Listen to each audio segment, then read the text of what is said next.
Alright guys, welcome back to the shop today. Appreciate you joining me again. No, you're not looking at anything related to blacksmithing directly, but this is something for building. So I'm going to start doing some product reviews just here and there for tools that I like, that I think can come in handy for all kinds of purposes. Obviously this is not directly related to blacksmithing, but I build a lot of my own stuff, and anything that's going to help me with that, I figure can help anybody else that is more of a DIY type of guy. So you know, I found this circular saw on Amazon. I saw it quite a while ago, probably 6 to 8 months ago. Original price, it was $100. I was looking through the deals of the day, the specials that they have, and I saw the saw. They dropped the price to $69, and then it was also 50% off of that by clicking a little box. So with tax, it was like $37.88 shipped, and I just got it in today. There has been a couple revisions because I did research the saw on YouTube for any other reviews, and the few that I saw, they were, I guess, an older model or maybe a version 1.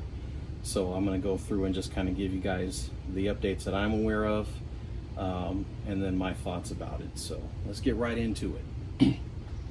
So obviously Tacklife is the brand. 24-inch or a 24-tooth blade pre-installed. The saw is a 4 3/4 inch. Sorry, got sweat in my eye because it's sweltering in my shop today. 4 3/4 inch blade pre-installed. It's got a 2.5 inch cutting depth with a 45-degree angle cut at maximum. So the first and foremost thing I want to get into is the safety stuff. So there is an automatic trigger lock. So you have to depress this button in order to engage the trigger.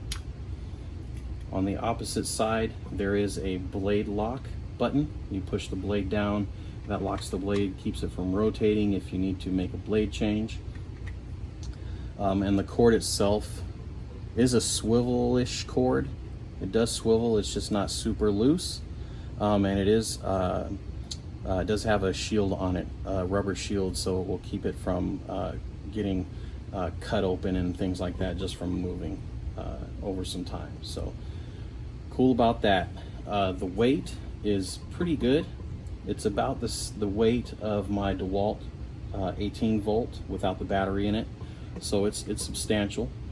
The key features that I've noticed from the previous reviews on this first generation are this guide, or this guard right here. I saw before was like clear smoke plastic. Now this is cast metal, so it's going to be a lot more durable. Even if you accidentally drop it or set it down a little too hard, I doubt it's going to break it. So that's really good. They made an improvement there. The next thing I really like is the laser guide. There's a protection switch so you don't accidentally turn it on for whatever reason. I don't know why you would need it, but I'll keep it on there. It also keeps dust off of it if you're not using it.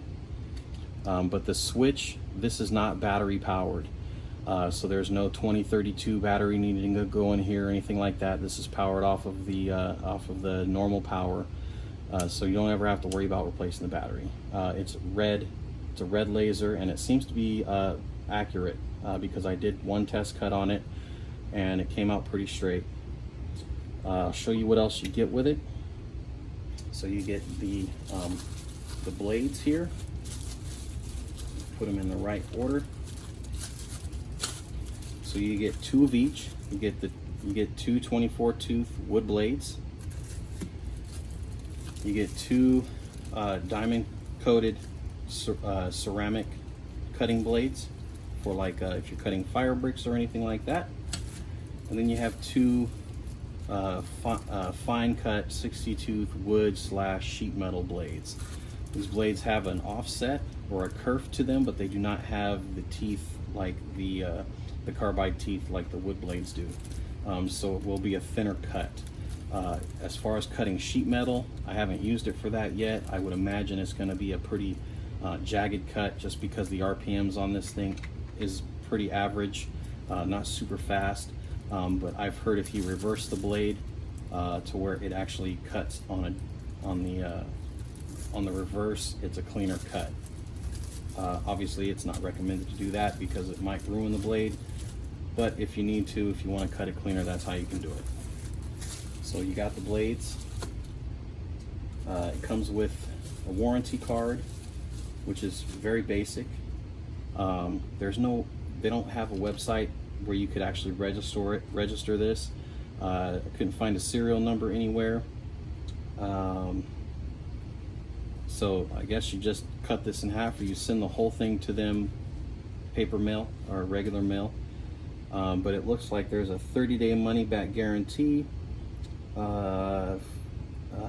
If you're not satisfied, for a full refund, but obviously you go through Amazon and that's pretty quick. Then it looks like there's a 6-month warranty, and then a 3-month to 24. So there's 3 different warranties. I'm not really sure, or it's just 3 different extensions of what they will do. And then it tells you how to return the product. But again, it's Amazon, so they take stuff back too.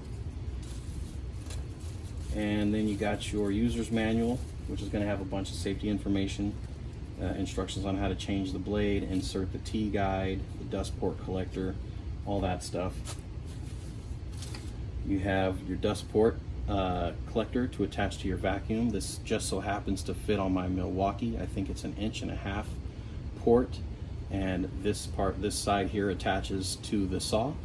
And I'll tell you right now, without this thing, there's a massive amount of sawdust that shoots out of that port. So using this in conjunction with the vacuum is going to be very handy and a lot less messy.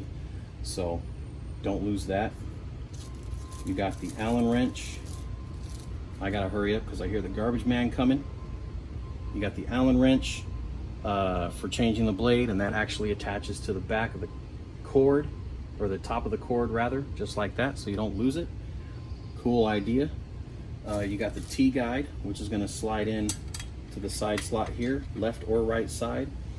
Mine came out of 90 a little bit, but I just bent it back and it's totally cool.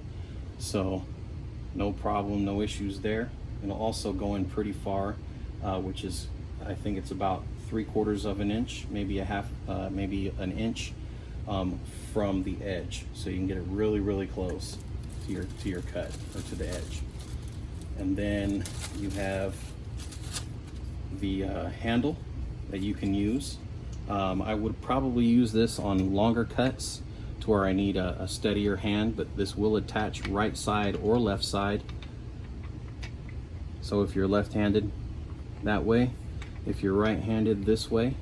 And as you can see, there's a notch cut out on this laser switch cover specifically for that. And it doesn't interfere with the actual switch itself. And it's very, very sturdy. No movement on that. And here you have, that's the dust port cover. You can already see that I tried one cut with it and one cut without it, just to see if there was a difference, and there was a huge difference. The front is going to be your angle, your 45-degree angle adjustment. And then the back here is going to be your depth cut. Again, maximum depth of 2.5 inches. You should be able to see that from there. Okay.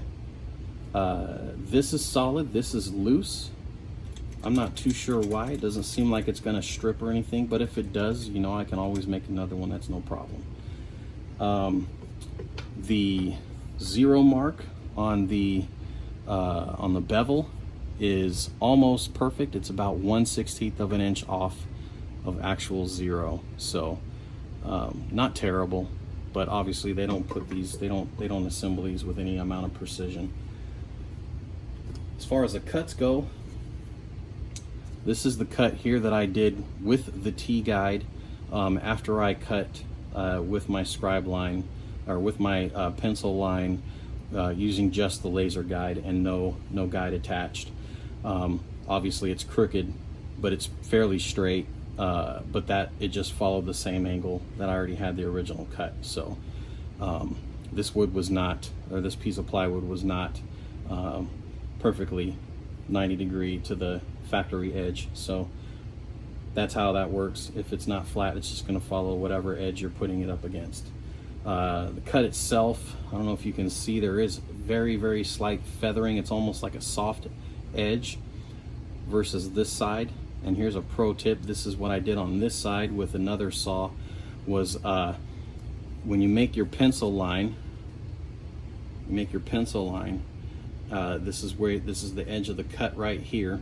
You're going to take an X-Acto knife or a sharp box cutter knife, and you're gonna basically cut the veneer all the way down, and then you're going to go a 1/16 or an 1/8 inch over, depending on how wide those teeth are. You're going to make another line next to it. That's going to avoid those edges from chipping, so it'll make a lot cleaner cut. As you can see, it's easier to explain, but there are a few YouTube videos out about how to cut clean. Sorry about that. That was a chair that just fell over. But yeah, I mean, all in all, it's a really good saw. It feels great. It's got good weight to it. It's plenty strong enough. You know, obviously I wasn't shoving the saw through the wood, but that's never what you want to do. So I think the saw is going to be great for lighter work, and I don't really see why I wouldn't have an issue doing even bigger jobs. So I'll be using this when I don't feel like pulling out my cordless 18-volt Milwaukee, or I don't have enough batteries to do everything that I need to do.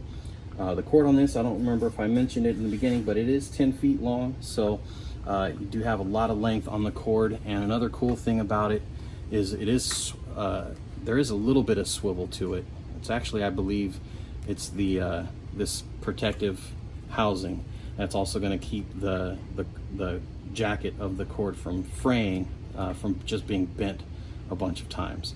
So it seems like they put some thought into it, and for 40 bucks, like, you cannot go wrong on that thing whatsoever. For 40 bucks, I figured that was a steal. So I'll leave a link in the description below. By the time this video is out, I doubt it's still going to be that price, but should be around 70 bucks. So even for 70 bucks, it's really not a bad saw. So that's it. I'm wrapping it up here. I'll be doing some more reviews, including this table, in the next couple videos. So keep an eye out for those, and thanks again, guys, for joining me. If you like the video, I would appreciate it if you acknowledge it by tapping the like button. Also, if you feel like anyone else could benefit from it, appreciate it if you could share it. And if you are so inclined, I could take all the subscribers I could get, so feel free to subscribe and hit that notification bell for any time I put out a new video, because I will be putting out a few in quick succession today and a couple days, probably in about a week. So any questions or anything like that, hit me up on social media, and you can follow me there as well. Until next time, y'all, take care.